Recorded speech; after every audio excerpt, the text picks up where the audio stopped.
So the next form of incontinence is urge incontinence, and that's the overactive bladder, the bladder cramp.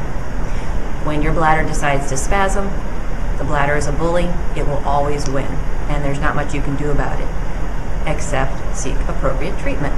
So there's two main treatments for urge incontinence. One is medication, and think of these as bladder relaxing medications, and they can work wonders if they work for you. They do have some side effects that we always warn our patients about, and we'll go over with you the potential side effects that you should be concerned about and what to expect and what we would consider a successful response to the medication. We're lucky in that there's a lot of good medications in this family of bladder medications, so even if you have side effects you don't like, constipation, dry mouth, dry eyes with one medication, we can often find one in the family where your side effect profile is less and you still get drier, because that's our goal, to get you dry enough that you're happy. So what do you do if you have an overactive bladder and the medications don't work for you? Well, we're very lucky now that we can do such things as nerve modulation for the bladder. Think of it as how you have a pacemaker for the heart that makes it behave appropriately. We now have pacemakers for the bladder that make the bladder behave appropriately.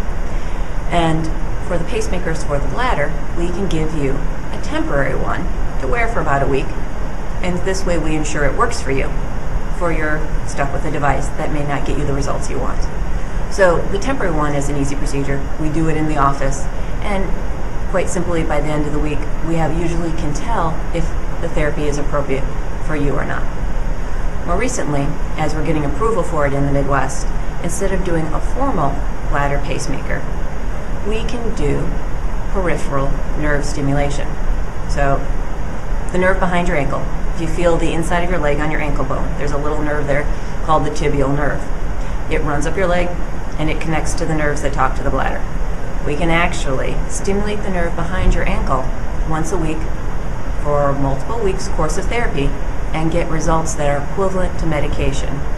And this allows a lot of my patients to have to stop taking medication, for example, if they have a side effect to it, or if they want to not have to take a pill every day. So we have two great forms of nerve stimulation to offer to our patients now, especially those patients who don't tolerate the medication, don't want to take a pill, or it's not working for them. So the next topic we'll go over is pelvic organ prolapse. And what I basically tell my patients is to think of prolapse as nothing more than a hernia. Just how men get hernias in their groin, they go in and have them fixed. Pelvic organ prolapse into the vagina is just a herniation of something dropping down. But in women, there's three things that can drop: the top of the vagina, the front, or the back, i.e. the top of the vagina, where the uterus is or used to be, the bladder in the front, or the rectum in the back. And when you come in, we'll do a good physical exam, and we can tell you exactly what your prolapse consists of and what we need to do to repair it. So prolapse repair is something we now have excellent techniques for. There's been a lot of good research in that area, and there's three main ways to approach it.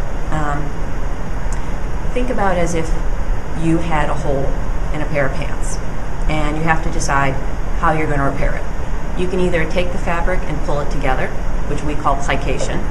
That's what we used to do.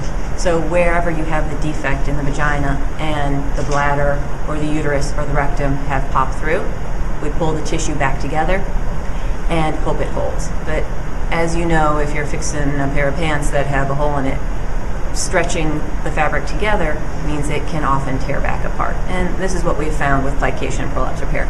It's good about 50% of the time. So the next thing we did was, well, then let's put in something to support the area, a patch. And this is where having someone who specializes in pelvic floor prolapse repair is important. The choice of patch really can influence the success of your repair, how you feel afterwards, and any potential side effects or complications that could come up. So there's two types of patches we use in prolapse repair. The first is biological patches, and this is tissue that is donated from either a cadaveric source or an animal source. And what I tell my patients to think about this tissue is there's no risk of infection. It's specially treated, It's more just provides a framework for your body to heal around. It's used in burn patients to help them heal as well. So we can take this biological patch and put it into place and have what we call a tension-free repair. It sits there and supports the area that has become weakened, and you heal around the patch. Now, biological repairs are wonderful. They are very durable, they have very low complication rate, and very low risk of infection.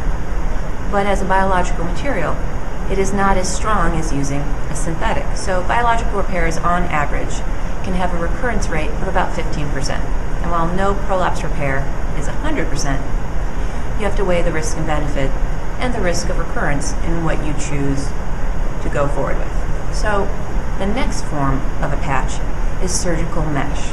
And I'll touch base about the surgical mesh that you see on TV and the lawsuits in a minute. But surgical mesh is something that has been well researched and used for a considerable amount of time.